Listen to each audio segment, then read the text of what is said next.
Business की दुनिया में फेलियर का मतलब होता है फुल स्टॉप, लेकिन शायद टाटा मोटर के लिए ये फुल स्टॉप एक कोमा बन गया है, क्योंकि 20 अगस्त को टाटा मोटर ने दोबारा साउथ अफ्रीकन मार्केट में अपनी पैसेंजर कार्स के साथ एंट्री ले ली है, और वो भी एक साथ 4 मॉडल्स के साथ: टियागो, पंच, कर्व और हैरियर। ये न्यूज़ ऑटोमोटिव वर्ल्ड में शॉकिंग इसलिए है क्योंकि साउथ अफ्रीकन ऑटोमोबाइल मार्केट में टाटा पहले भी कोशिश कर चुका है अपनी इंडिका और इंडिगो जैसी मॉडल्स के साथ, लेकिन गंदे तरीके से पिट चुका है। क्योंकि साउथ अफ्रीका का ऑटोमोबाइल मार्केट हमेशा से ही टफ रहा है। यहाँ पर टोयोटा डिकेड से नंबर 1 पोजीशन होल्ड करके बैठा है विद 25% मार्केट शेयर। फिर उसके बाद वॉक्सवैगन 12.9% मार्केट शेयर और सुजुकी जैसे जायंट्स 11.6% मार्केट शेयर होल्ड करने के साथ ही सेकंड और थर्ड पोजीशन कैप्चर करके रखा है। लेकिन कंपटीशन यहाँ पर खत्म नहीं होता है, बल्कि फोर्ड, ह्यूंडई, रेनो, आइसुजू और महिंद्रा जैसे ब्रांड्स भी एक दूसरे के साथ compete करने में लड़े पड़े हैं इसी मार्केट में, जो नए प्लेयर्स के लिए एक खतरे का घंटा तो है ही। और इन टॉप प्लेयर्स के प्रति साउथ अफ्रीका में कस्टमर्स की लॉयल्टी भी बहुत ज्यादा स्ट्रांग है। और ऊपर से जब टाटा को पहले ही कस्टमर्स ने अनरिलायबल का टैग दे दिया था, तो क्या वो कस्टमर्स टाटा को अब एक्सेप्ट करेंगे? क्या उनके नए प्रोडक्ट्स जो इंडिया में बेस्ट सेलर बन चुके हैं,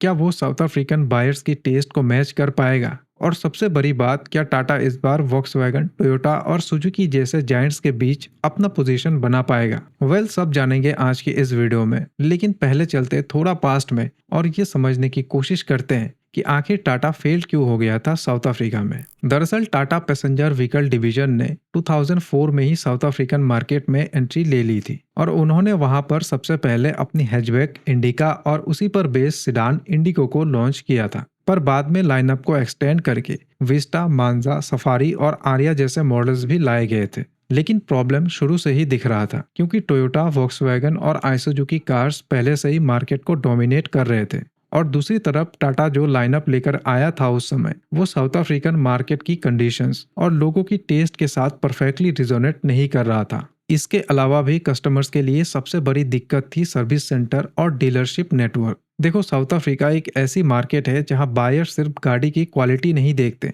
बल्कि आफ्टर सेल सपोर्ट को भी बहुत सीरियसली लेते हैं। और टाटा की केस में स्पेयर पार्ट्स की अवेलेबिलिटी वीक थी और सर्विस स्टैंडर्ड्स उनकी कंपटीशन के मुकाबले बहुत ही नीचे थे। और ऊपर से ब्रांडिंग की प्रॉब्लम भी थी, क्योंकि टाटा को एक बजट कंपनी के रूप में देखा जाता था साउथ अफ्रीका में, और लोगों को लगता था कि उनके कार्स एक सेकंड क्लास ऑप्शन है, जबकि टोयोटा और वीडब्ल्यू प्रीमियम परसेप्शन बनाए हुए थे। इसी वजह से टाटा की पैसेंजर कार्स को साउथ अफ्रीका में एक्सेप्ट नहीं किया गया। रिजल्ट ऑब्वियस था, सेल्स नहीं मिल रहे थे, जिस वजह से 2019 में टाटा मोटर्स ने अपनी पैसेंजर व्हीकल बिजनेस को वहां से वाइंड अप कर दिया। अब सवाल ये उठता है कि जब टाटा एक बार फेल्ड हो चुकी है, तो दोबारा क्यों एंटर कर रहा है उस मार्केट में जहां ऑलरेडी टोयोटा, सुजुकी और वीडब्ल्यू जैसे जायंट्स बैठे हैं, और ऊपर से महिंद्रा, रेनो, निसान और फोर्ड जैसे ब्रांड्स एक दूसरे के साथ compete करने में बिजी है। तो देखो, पिछले 10 से 15 सालों में ना टाटा मोटर्स ने अपने आप को बहुत ज्यादा ट्रांसफॉर्म कर ली है। और खुद सोचो, जो कंपनी एक टाइम पर सिर्फ बजट और टैक्सी सेगमेंट के लिए गाड़ियां बनाती थी,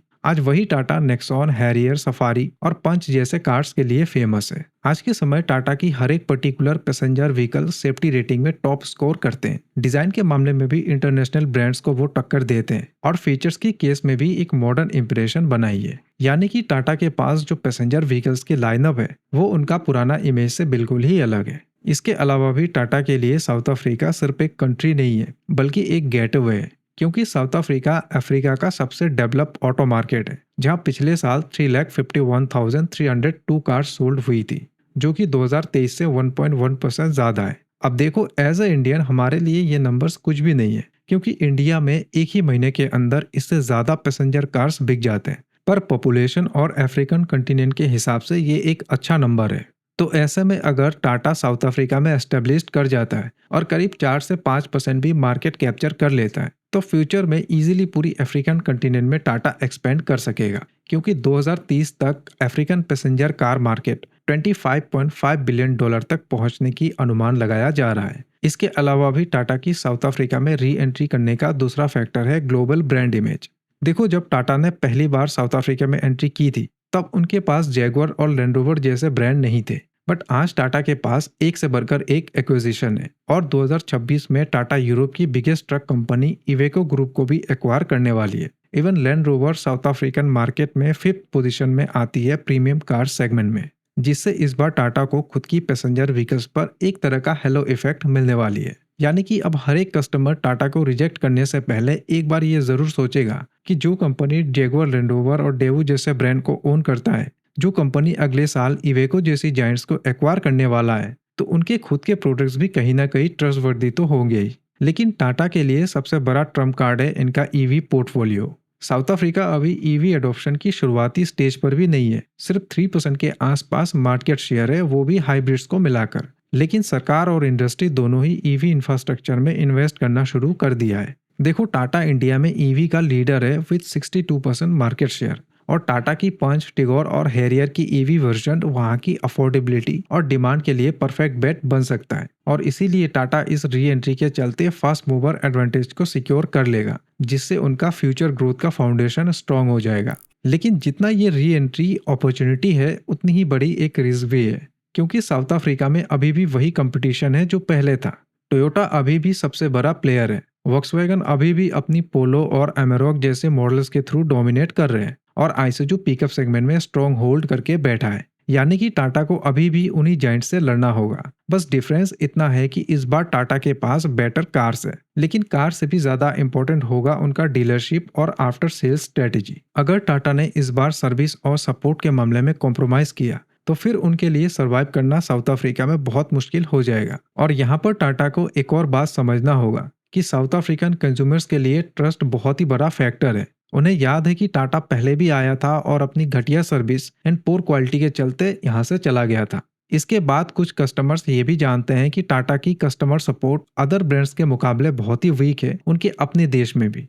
तो इसीलिए अब थोड़ा सोचिए कि टाटा के लिए सक्सेस का फॉर्मूला क्या हो सकता है। देखो, टाटा ने 21 अगस्त को 4 मॉडल्स ऑलरेडी लॉन्च कर चुका है, हैरियर, कर्व, टिगोर और पंच। लेकिन साउथ अफ्रीका में पिकअप ट्रक और फुल साइज एसयूवीज की बहुत डिमांड है, तो कहीं ना कहीं टाटा को फ्यूचर में जेनॉन जैसे पिकअप ट्रक्स को दोबारा मॉडर्न अवतार में लॉन्च करना होगा। जैसे कि महिंद्रा स्कॉर्पियो की पिकअप वर्जन एक्सपोर्ट करता है साउथ अफ्रीका और ऑस्ट्रेलिया में। दूसरा, उन्हें आफ्टर सेल्स नेटवर्क में हैवी इन्वेस्ट करना होगा। टाटा को सर्विस सेंटर्स इजीली एक्सेसिबल करने होंगे, स्पेयर पार्ट्स की सप्लाई चेन स्मूथ करनी होगी और अट्रैक्टिव वारंटी पैकेजेस ऑफर करने होंगे। तीसरा, ब्रांडिंग और मार्केटिंग। टाटा को अपनी नई इमेज को एग्रेसिवली प्रमोट करना होगा। उन्हें ये बताना होगा कि ये वो टाटा नहीं है जो पहले फेल्ड हुआ था, ये एक नया टाटा है जो वर्ल्ड क्लास प्रोडक्ट्स ऑफर कर रहा है। और मुझे लगता है कि इस बार टाटा बहुत अच्छे से परफॉर्म करेगा, और एज ए इंडियन हमें उनको सपोर्ट करना ही होगा। क्योंकि अगर हम इस री एंट्री को एक लार्जर पिक्चर में देखते हैं, तो ये सिर्फ टाटा मोटर्स की कहानी नहीं है, ये एक एग्जाम्पल है कि इंडियन कंपनीज कैसे अपने फेलियर से सीखकर दोबारा ग्लोबल स्टेज पे वापस आ रही है, जो फोर्ड और शेवलेट जैसे अमेरिकन ब्रांड्स के लिए करना नामुमकिन है। टाटा मोटर्स की साउथ अफ्रीका में री एंट्री एक सिंबल है भारत की ऑटोमोबाइल इंडस्ट्री की बढ़ते कॉन्फिडेंस का। और इसीलिए जाते जाते एक सिंपल सवाल है आप लोगों से, क्या लगता है टाटा इस बार अपनी पुरानी गलतियों से सीखकर एक सस्टेनेबल प्रेजेंस बना पाएगा, या फिर ये री एंट्री वापस एक फेल्ड अटेम्प्ट साबित होगा? बताना नीचे कमेंट में। लेकिन याद रहे, इस बार टाटा के पास वो टूल्स है जो उनके पास पहले नहीं था। तो बस आज के लिए इतना ही, मिलते हैं किसी नई टॉपिक के साथ।